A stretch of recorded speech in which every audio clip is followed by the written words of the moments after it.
Mayaman sponsor ni Dara gustong kunin si Bea. Bago ko ipagpatuloy ang maikling reaction video na ito, hiling ko lang natapusin ang panunood nito at kung bago ka pa lang sa munting channel na ito, paki-subscribe naman, maraming salamat. At pakisuportahan ang ama ng Kalingap na si Val Santos Matubang at si Kalingap Rab.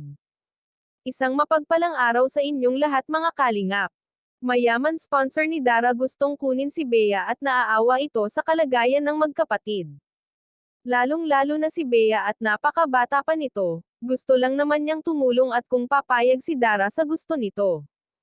Ito daw ay papaaralin niya sa magandang paaralan kung papayag itong si Dara sa hinihiling ng kanyang sponsor. Pero syempre hindi pumayag si Dara ng gusto ng sponsor dahil si Bea na nga lang ang natitirang makasama niya sa buhay ay kukunin pa sa kanya. At ayaw din ni Bea na malayo sa kanya si Dara at ito na ang tinuturing niyang magulang. Kahit magkanda hirap si Dara sa pag-asikaso sa kanyang kapatid ay hindi niya ito ilalayo sa kanya. At saka maraming pinaplano si Dara sa kapatid niya, gusto niya pag nakatapos siya si Bea naman ang kanyang papaaralin at patatapusin. Hindi lubos maisip ng mga viewers kung paano napalaki ni Dara ang kanyang kapatid. Mabuti na lang at hindi ito sakitin si Bea dahil kung ito ay sakitin, kawawa talaga itong si Dara.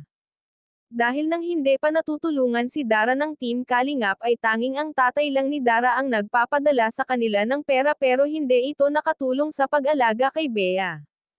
Paminsan-minsan ay tumutulong naman ang kanyang lola sa pag-alaga kay Bea.